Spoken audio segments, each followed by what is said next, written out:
எல்லாருக்கும் வணக்கம்.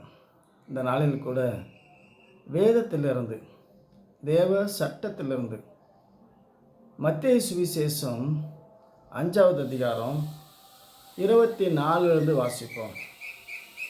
23 ஆகையால் நீ பலிபீடத்தில் உன் காணிக்கை செலுத்த வந்து உன் பேரில் உன் சகோதரனுக்கு குறை உண்டென்று அங்கே நினைவு கூறுவாயாகில், அங்கேதானே பலிபீடத்தின் முன்பாக உன் காணிக்கை வைத்துவிட்டு போய் முன்பு உன் சகோதரனிடத்தில் ஒப்புரவாகி பின்பு வந்து உன் காணிக்கையை செலுத்து.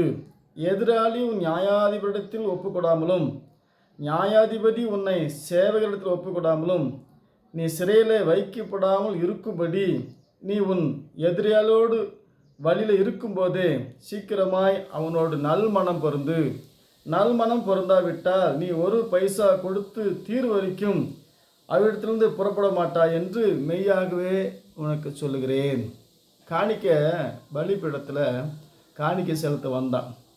அங்கே தானே காணிக்கை வச்சுட்டு போய் உன் சகோதரத்தில் ஒப்புரவாகு, பின்பு வந்து காணிக்கை செலுத்து. ஒப்புரவு ஆகாவிட்டால் அதிகாரி நியாயாதிபதியில் ஒப்பு கொடுப்பான். நியாயாதிபதி சிறை அதிகாரத்தில் ஒப்பு கொடுப்பான். சிறை அதிகாரி சிறையில் வைப்பான். ஒரு பைசா கொடுத்து தீர்வு வரைக்கும் அவ்விடத்தில் புறப்பட மாட்டாய். எங்கே மன்னிக்கிறது? 70 முறை மன்னிக்க சொன்ன தேவன், உன் சகோதரன் பேரில் உனக்கு குறை உண்டானால் போய் நல்மனம் பொருந்தாவிட்டால் சிறையில் போட்டப்படுவாய். ஒரு பைசா கொடுத்து தீர்வு வரைக்கும். ஆகவே இந்த உலகத்தில் நம்முடைய கணக்கு வழக்கெல்லாம் ஒவ்வொரு நாளும் சரியாக இருக்குதான்னு பார்க்கணும். ஆலயத்துக்கு போகிறேன், பலி செலுத்துகிறேன், காணிக்கை செலுத்துகிறேன், தானம் தர்மம் பண்ணுறேன். தானம் தர்மம் பண்ணிவிட்டு கர்மம் பண்ணாக்கா கருமத்தை சரி பண்ணணும். ஆகவே ஒப்புரவாகணும், ஒவ்வொரு நாளும் ஒப்புரவாகணும். ஆகவே தேவனுடைய வார்த்தை கேட்டு தேவனுடைய சட்டத்தை அறிந்து ஒவ்வொரு நாளும் நம்முடைய வாழ்க்கையானது சீரும் செம்மையாக இருக்கணும். இல்லைனாக்கா சிறையில் வைக்கப்படுவாய். ஒரு பைசா கொடுத்து தீர்வு வரைக்கும் அவ்விடத்தில் புறப்பட மாட்டாய். ஆகவே இது சட்டம். மலை பிரசங்கத்தில் ஏன் சொல்கிறார்? அதே போல் 19வது வசனத்தில், ஆகையால் இந்த கற்பனை எல்லாவற்றிலும் சிறிதொன்றாகிலும் மீறி அபீதமாய் மனுஷனுக்கு போதிக்கிறவன் பரலோக ராஜ்யத்தில் எல்லோரும் சிறியவன் எனப்படுவான். எல்லோரிலும் சிறியவன் எனப்படுவான். இவளை கை கொண்டு போதிக்கிறவனே பரலோக ராஜ்யத்தில் பெரியவன் எனப்படுவான். பரலோக ராஜ்யத்தில் சின்னவன், பெரியவன், அதிகாரி, வேலைக்காரன், எஜமான் எல்லாம் உண்டு.